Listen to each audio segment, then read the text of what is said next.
Hi there, guys, and welcome to this interview with MTSA member Yolanda. She lives in Texas and she owns a massage and beauty clinic.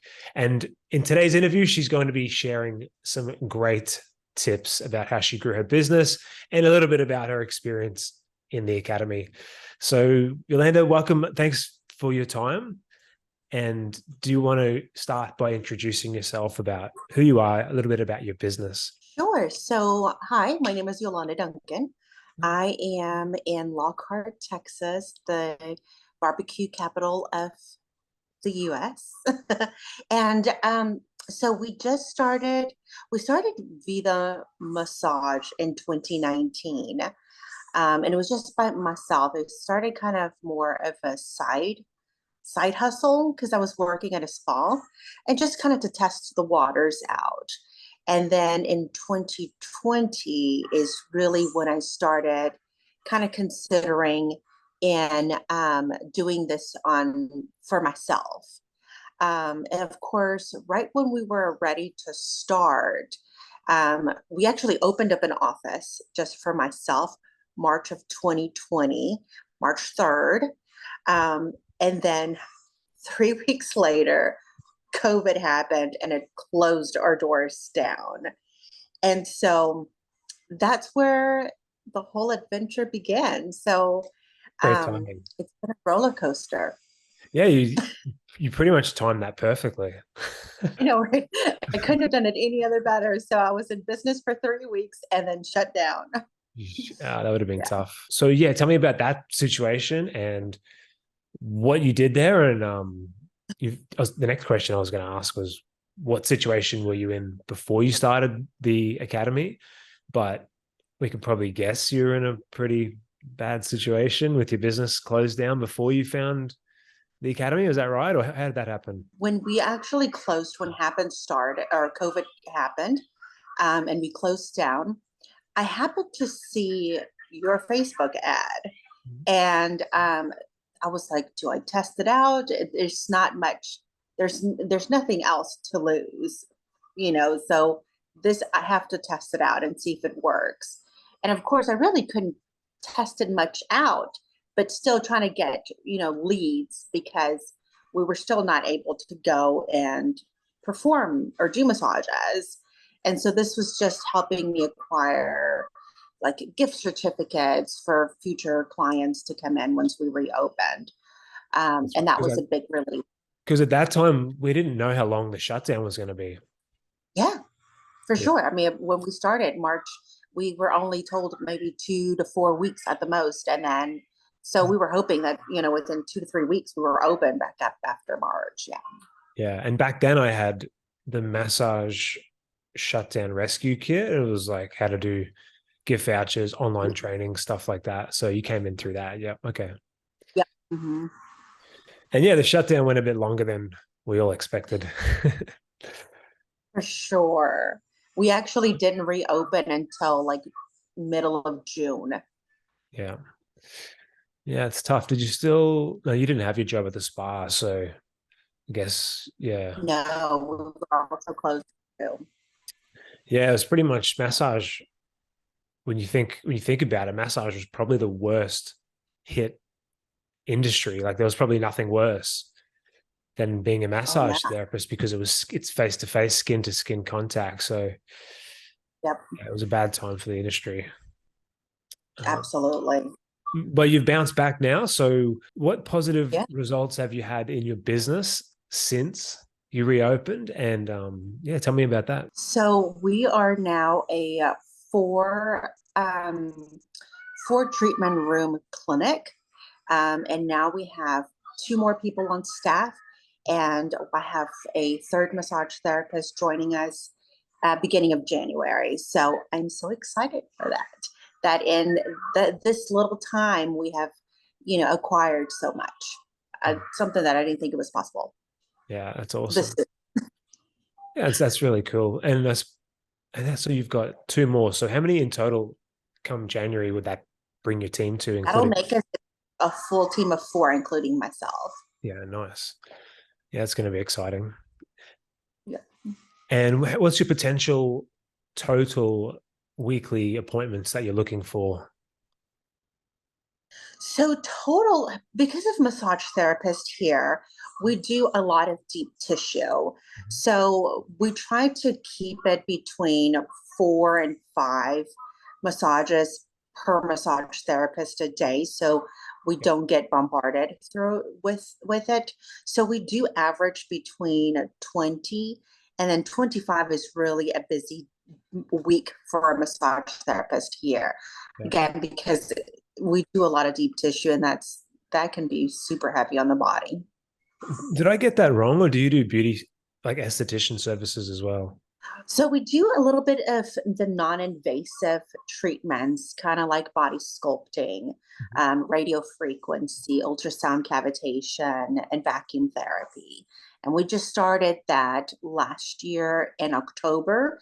Mhm. And so those services have been increasing. It's been a great combination with massage. Perfect. Yeah, because we do, as you know, we do beauty services as well and skin. We don't have the fat Yeah, cavitation. That's something I always wanted to bring on board, but I think it's a perfect complement. Um, absolutely. and so, tell us a bit about, just quickly before we get into you sharing the value of what we're going to get into with sharing some tips and growth and marketing tips. What has the academy done for you Mhm. once you got out of being locked down? And tell me about your success with the ads, and not just the ads, but also the other modules in the program. Absolutely. So before, when I first, those first 3 weeks that I opened on my own, I had tried Facebook ads.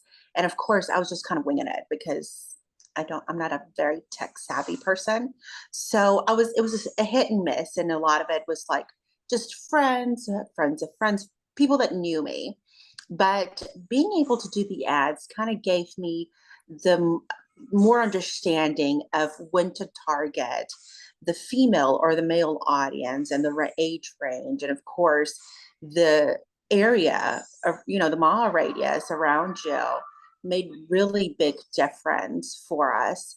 And just being able to know those little things as far as pictures, I thought just any picture just did, but I know that pixels made a difference, sizing, you know, special type of wording, just the algorithm I wasn't familiar with. And so that really gave me a big help in getting out there to all those people who didn't quite know that I was new in town and offering these services. So it really did help us a lot. There's a lot of little small things that if you get one of them wrong, it can mess up your ad that most people don't realize, right? Absolutely. Absolutely.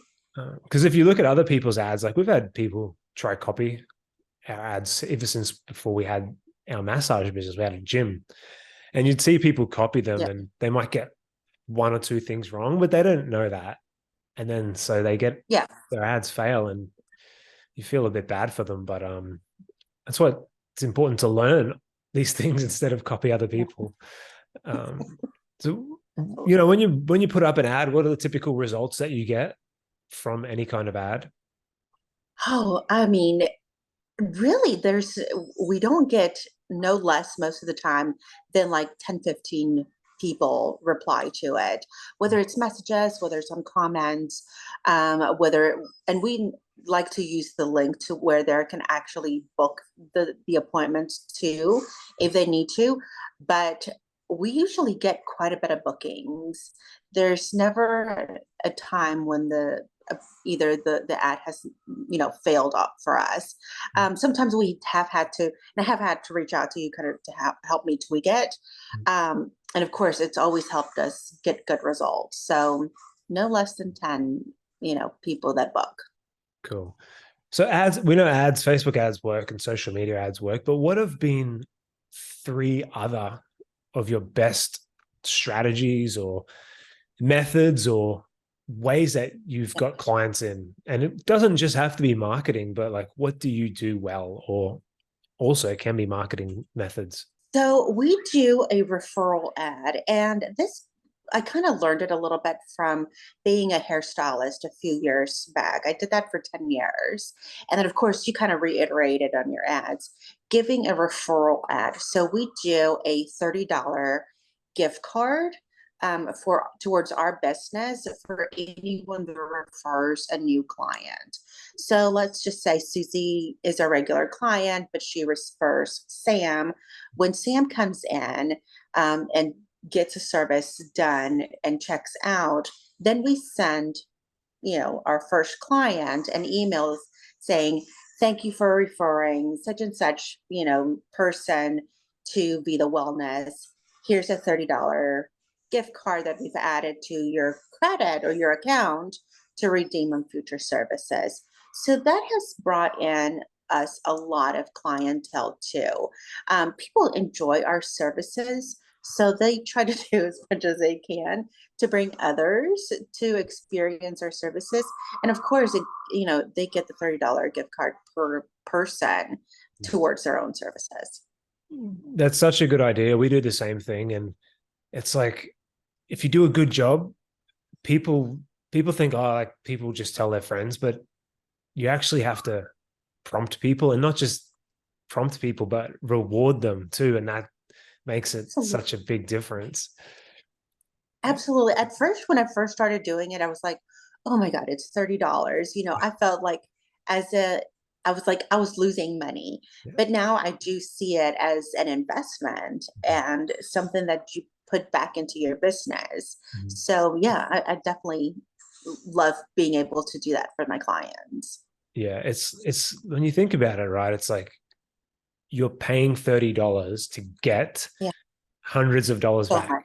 It's Yeah. like, so if you had a tree, if you had a machine that you could put $30 into and it would spit out like $400, like For sure. you would do it every day. But most people get scared to, I mean, it's crazy how our minds work, right? It's like, oh, I got to give Yeah. $30. It's like, but Absolutely. And I have friends that I have, you know, try to send out your way for these.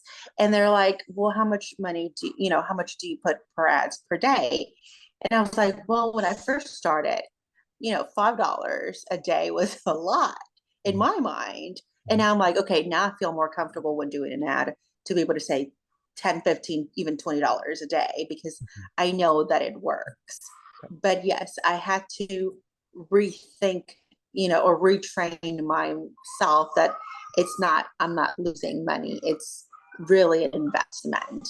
I think everyone goes through that. But as soon as you see results, it's easier to switch your mindset from a cost to an investment, because in business, and let's be honest, to make money in anything, you have to put money into something, whether it's you do your massage course, right? People pay thousands. Like, how much did you pay for your massage course to be qualified?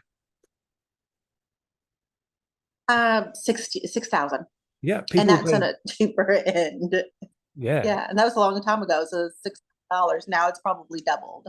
crazy, right? People pay $10,000 or invest $10,000 because they can make money from being a therapist. But why isn't it the same mindset when investing in business and marketing? But yeah, so it's crazy. So that's one strategy. You've got the referrals going, which is awesome because you can turn one person into two, three, four. That's great. What are some other strategies that help grow your business? We do a lot of email marketing as well too. We just and that probably I kind of started getting into that when I first started the ads. It was email marketing, and it was more kind of like a newsletter, but same time sending them out tips as to, especially like for clients that we see a lot of getting tight tension. So we send them little videos of, hey, these are little stretches that you could do at home or in the office You make them to yourself? Like, you make those videos yourself, or you just get them online? no, we do. We started getting them online Yeah, it's perfect. from like YouTube.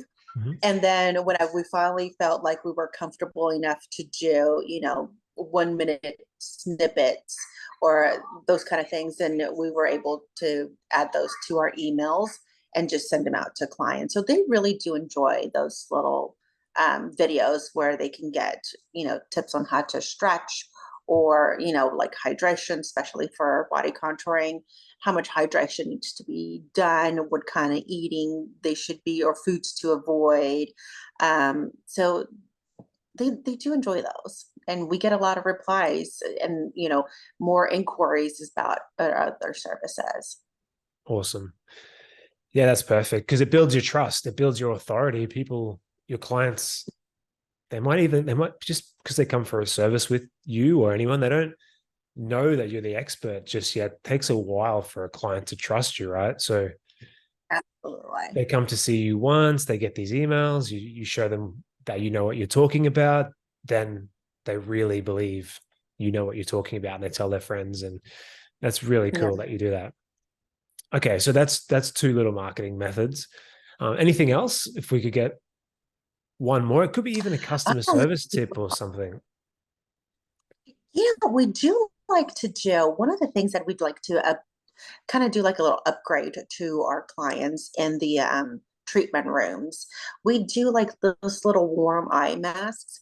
We get them on Amazon, but for our massages, we actually do this in a treatment and then we send one home with them. And clients really do like that. We've always given water at the end of our treatment, but just I started this at the very beginning of this year where I was like, oh, what is another extra way to kind of bump up that value, that pampering on their treatment room? And so, I mean, they're like $1 a piece, And so that was almost about the same time that we upped our rates Mhm. for our services. And so we have them, we use one on our treatment room, but by the time they go home at the self checkout, we give them one to go home and they really like it. Yeah, So, we don't spend that much money and people feel like they're being super pampered. yeah, that's awesome. Yeah. That's a perfect example of like adding more value than the place down the road, just these little Yeah. things, you know, like no one else is doing that stuff. Absolutely. And it may seem like a lot, but it really isn't, especially knowing the amount of times that that client comes back throughout the year and how they can refer you. So I really like those little things. And so do you still give it to even returning customers or is it just for the first? Absolutely. Yeah. For, it's for everyone. Mhm. Yeah. Okay. So someone's sitting at home with 20 of these in their drawer. I can assure you they're not sitting there because they all use them. And Oh, so everyone but I really mean, like, likes them because how they're long does it heated. last? Oh, About 30 to 40 minutes on. So once you rip the package open, ah, it's air activated. okay. So it's a single use item. Single And use. Yeah. so, yeah. And so a lot of them, ours have like a little light scent of chamomile. So Mm. during the treatment room, it kind of helps them relax because chamomile is meant for relaxing. Yeah. So most of them, especially at home, they're like, oh, either when there's a headache or when they're just needing to relax, it helps them Yeah. kind of give them that relaxation and also work a little bit more on the eyes. Yeah. Nice. I was So thinking they were just like sleep masks, but no, that's cool. Yeah. yeah. All right, that's a great tip. And so, okay, let's go back to some challenges, right? So you obviously your business is going better than you expected, but you had the big challenge with COVID. Like, there had to have been a lot of other challenges along the way to getting to full staff. So can you share some of those challenges and how you overcame them? So let's see. So the very beginning challenges was rebooking. Even though I had been a massage therapist and I've worked in a spa, a lot of that stuff was, front desk wise was done for me. So my biggest challenge was rebooking and telling the client at the self checkout, hey, I'd like to see you in 3 to 4 weeks for this amount of sessions. That was hard for me, even though I knew that they needed to come back because most of them come in and saying, oh, I have a problem here or I'm having tension here. And I knew that they needed to come back, but those words, it was hard to come out of my mouth, you know? And I always felt like it was pushy or demanding. And sometimes I even felt like, maybe I'm like, what if they can't afford to come back a second time? And so I had to overcome that fear of not asking for them to come back a second time or a third time or a fourth. That was definitely a big challenge, is rebooking. So yeah, that's awesome. So did that did it get easier for you once you got more confident with your massage skills, or had you been a therapist for a long time by that point? I had been a therapist for a while. But again, at the spa where I worked, there was a good relationship with clients, but it was always like, oh, I'll see you later. But the front staff always was like, oh, we need to see you in 2, 3 weeks. Yeah, yeah, So that was always kind of done for me. Um, but having to do it myself and no one else, yeah, that was kind of tough at the yeah. very beginning. Yeah, that is such a key to rebooking. As you know, there's like a whole process from when they walk into the consultation to what you say to them before the massage, during the massage, after the massage. But like that part at the end where you ask, that is a big mistake, as you know. Like, would you like to rebook? Yeah, It's like, and like, they start thinking about it. It's like, no, it's like when you go to a doctor, the doctor, if you're sick, right? And they do some tests on you and he needs to see you again, the doctor doesn't say, yeah, look, I'm pretty concerned about some of these things. Like, do you want to come back and see if we can fix you? It's like, no, the doctor says, I need to see you again in about 2 to 4 weeks. What time's good for you? Like, and that's how you should really think of it, right? absolutely. But yeah, that's cool. Yeah. Okay, that's one challenge. What's another challenge? So let's see, with all of that, um, man, Did I'm you have trying to a think. challenge I have in? many Okay. challenges. It's like it's so hard to think of them all at once right now. Um, Definitely, after getting all of this or getting kind of on board and seeing clients come in, definitely hiring was another challenge. One because either I didn't know how to onboard or figure out pay grade, training. That was definitely a different challenge um, to really overcome and say, okay, how do I do this? How do I go about looking for some other than your traditional routes of doing, of looking for staff? Yeah. And how did you overcome that? I don't think I'm over. I'm still working on it, even Okay. though we've hired two. Yeah. You really have got to try different outlets. Like we've tried online, social media, um, people that we've known, people that we've worked with. We've tried all different methods. In fact, one of them, she used to work with me a long time ago, so that came a little bit easier because we had had a business relationship before and a friendship. So, we kind of knew each other and stuff. So that made it easy. But the second one was someone who we've known somewhat, but not in a business manner. Um, and so we've had to let some people go. We've had to hire new ones. So Mhm. these two are the only ones that kind of stuck around. So Yeah. I said, just try different methods and see what works. Yeah. Yeah. You get, it's like something you have to just try because no one's used to hiring and no one knows how to do it. And when they first do it and bringing team members Yeah, on board and doing it right and keeping them happy and finding the right people too, who are a good yeah, fit and they align with like the role and they're happy yeah, to they like your business and they like your values and they like the benefits that the role offers and the pay and like it's just hard to um, it doesn't always work out even if you think it's going to be a good fit at the start. Mhm. So that's why it's important to really build that social media presence and get all those reviews and become kind of like do all that marketing, right? As well as the social media ads, because when people apply for a job with you or they see your ad, they're going to check out your business. And if it looks amazing, and Yeah, you're doing like all this content and you got heaps of reviews and, you know, they're going to, it's going to attract good therapists.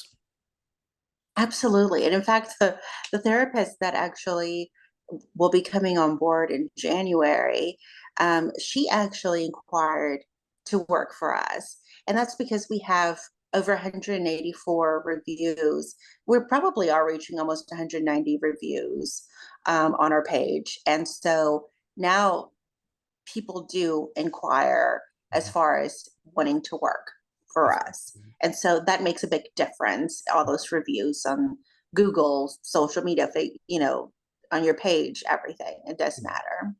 That's awesome. It's kind of like a snowball. I guess the hardest part is at the start because you don't have all that, when someone's looking for you. When the first people you bring on board, they don't often stick around because you're not attracting like the best sometimes, like I'm just generalizing, but you're not attracting those Yeah, people who are pre-sold on your business. Yeah. true. Because we just hired another therapist last week and she was a referral. Her mum is a client and her mum loves the place and her daughter just moved back to town and so like it helps to be great at what you do to attract those good team members. But yeah, okay, cool. So any other big challenges? So you're good at or decent at hiring. What else? Let's see, what was another one? Definitely, I think at the very beginning was a challenge of whether to book on, like having a booking system. That was definitely a challenge. Just trying to find the right system because when I first started, I was like, I'm not familiar with a lot of them. Even though, like, we had tried some of the old spa and stuff where I worked, just for myself trying to figure out the right one. And at first, I was kind of more of like the old school, where it's like message me or text me, and that got us some. But then you eventually got to the point where it's like I was getting text messages or phone calls in the middle of the night. It was just so random. But yeah, so we finally settled for Massage Book, and that has been really awesome for us because now we can actually get clients to book online and just simplify it for them. We do our intake forms through there. We do our soap notes through there. So it really is a really good booking system to I've, use. I like. I've heard good things about that. The last question with this is what do you feel sets your business apart from all the other competitors out there in your area? I think it's our customer service. We're pretty small, and I say pretty small because we're about 10 to 15,000 people population in Lockhart. And there's five other massage therapists here. And I think really is our customer service. We always try to make sure that we remember that person by their first and last name. And so we always try to remember a little bit of what their story is, whether it's conversating, like a conversation that we remembered from the past walking into the treatment room, or during the consultation, or something that they shared with us, that we can remember to make them feel like they are really a special client. And they really all are. But we really try to make sure that they feel comfortable, like their family. We're always, always making sure that we smile towards them. We hear stories about where other massage therapists are either talking about politics, talking about religion, or just conversating throughout the entire session. And so for us, it's like if you speak then we'll conversate with you in your treatment, during your treatment. If you want to relax, we want to make sure that you hear nothing but our sound machines, our music going. You have the sense. We don't want to interrupt that, you know, relaxation time. And I really think that's what really sets us apart, is that we really try to make sure that when they step into our clinic, they leave all that stress behind. They come in and get something worked on that they're feeling pain in, or just step away from the outside world. And we allow them to do that in our treatment rooms. Mm. Amazing tips. So with those, when you try and remember something specific about a person, do you write that down in your notes to check before they come Yeah, in? Yeah, you do. Yeah. absolutely. That's Absolutely. On our show notes, we always make sure that we jot down like what have we been working on, what areas we need to work on, but also to those little details that we had in a conversation. yeah, That way we're able to remember for the next session. amazing. And yeah, great tip about not talking about politics or religion with your clients, because people forget, even therapists forget, like everyone forgets. Mm. People people are there to like have a good experience. People are like, you're there to give your client a good experience. Mhm. And people don't want to talk about politics and religion, or not. Like some people might, but you don't know what the other person's, you don't know what your customer's thoughts are on politics Right. or religion. So you could say something and you don't know if that's going to offend them or annoy them, or it's just not a smart, I don't think it's a smart move to talk that stuff. So I don't care. it's your business is your I business, don't, and keep it separate. So yeah. absolutely. Yeah. Amazing. All right. So thanks, Yolanda. I'll ask two last quick questions, which is, what is the future outcome that the Academy has helped deliver for you in your life and your business quickly? And then your recommendation to other therapists who might be thinking about joining and are on the fence. It has definitely helped me kind of grow a little bit more on the marketing aspect and how to retain those clients. Um, so I really like that. And at the same time, it also kind of has helped me kind of separate personal and business and be able to have that fine line where you can have the best of both worlds. Um, and definitely, I don't see why there would be people on the line as far as joining in the academy. This is an investment for you. You have got to surround yourself with people smarter than you to be able to make your business better. If you don't know certain things, outsource it. Figure out if there's someone else out there that's good that can fill in those spots. And I think that's what I did. I wasn't good at marketing. And I'm so thankful that, what is it now, 2.5 years, almost 3 years later, we're still with the academy and we're still growing and we're still hoping to continue to grow even more on our personal and our business. Um, but yeah, take a chance on you, take a chance on your growth, take a chance on investing on yourself and your family's future. Mhm. I love your attitude, Yolanda. And I know it's nearly 10 o'clock where you are. So I very much appreciate you doing this and sharing these great So, tips, and sharing your experience in the academy. And I will I'll speak to you during the week about how we can continue to help you inside the group. sounds good. Thanks for having me. Bye.